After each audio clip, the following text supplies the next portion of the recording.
देशाचे भवितव्य घडवणाऱ्या शिक्षकांवर आज स्वतःच्या कुटुंबाचा उदरनिर्वाह करण्यासाठी रस्त्यावर उतरण्याची वेळ आली आहे. नागपूर जिल्ह्यातील शालार्थ आयडी प्रकरणाचा फटका बसलेला 632 शिक्षकांचे भवितव्य सध्या अंधारात आहे. गेल्या 14 महिन्यांपासून वेतन न मिळाल्याने शिक्षक आता मजुरी आणि फूड डिलिव्हरीसारखी कामं करतायत.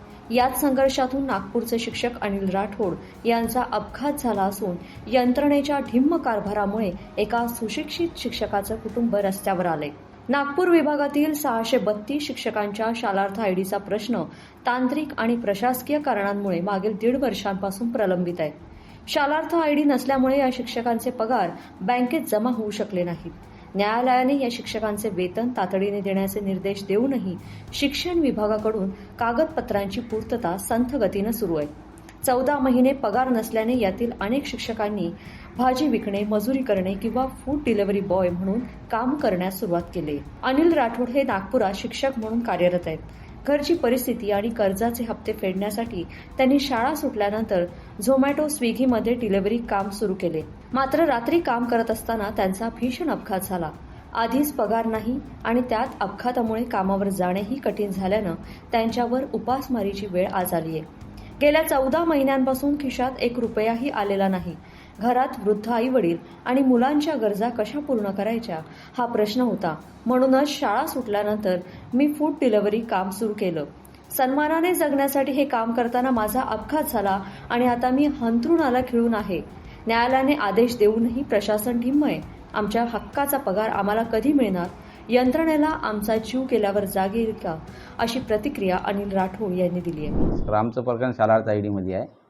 आम्ही 632 शिक्षक आहे. आम्हाला नाही का हायकोर्टातून आदेश मिळालेला आहे की यांचं पेमेंट करा म्हणून. तरी शिक्षण विभाग आणि सरकार आमचं पेमेंट करत नाही आहे. माझी नाही का शिक्षण विभागाला एवढीच विनंती आहे की आमचं पेमेंट लवकरात लवकर करावा. 14 महिन्यापासून पेमेंट रखडल्यामुळे आमची आर्थिक जे बाजू आहे ती कमकुवत झालेली आहे.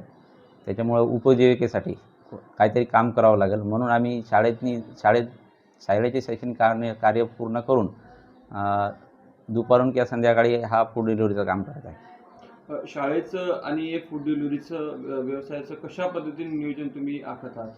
सर, संध्याकाळी शाळेत सकाळी जायचं, संध्याकाळी 5च्या नंतर रात्रीच्या 12-1 वाजेपर्यंत आम्ही हा काम करत असतो. सर, 4-5 घंटे काम केल्याच्या नंतर आम्हाला 500-600 रुपये याच्यातून मिळतात.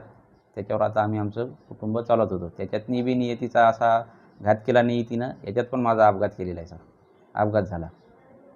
बरं, एकीकडे कुटुंबाचं ओझं, दुसरीकडे शिक्षण देण्यासाठी तुम्हाला शाळेत नियमित जावं लागतं. या दुहेरी तणाव परिस्थितीमध्ये कशा पद्धतीने नियोजन आखले असते?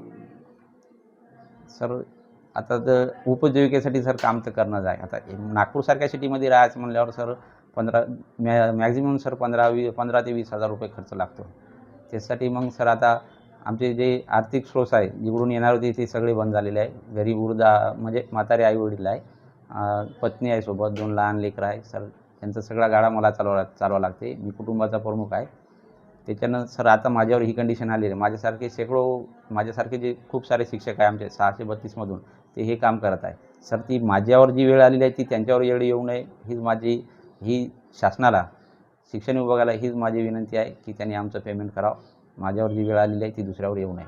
बस एवढं सांगू शकतो. एकीकडे आपण शिक्षकांना गुरु मानतो, मात्र दुसरीकडे याच गुरूंना पोटाची खळगी भरण्यासाठी रस्त्यावर फिरावं लागतं. हे समाजाचं आणि प्रशासनाचं मोठं अपयश आहे. न्यायालयाने फटकारल्यानंतरही जर 632 कुटुंबांना ताटकळत राहावं लागत असेल तर याला नेमकं जबाबदार कोण? आता तरी शिक्षण विभागाने तांत्रिक बाबी बाजूला ठेवून या शिक्षकांच्या चुली पेटवण्यासाठी पुढाकार घेणं गरजेचं आहे. lokmat.com नागपूरहून क्षितिजा देशमुख यांचा रिपोर्ट. अशाच महत्त्वाच्या घडामोडी पाहण्यासाठी आमचं लोकमत नागपूर हे YouTube चॅनल सबस्क्राईब करा. तसंच आमचं Facebook पेजही फॉलो करा.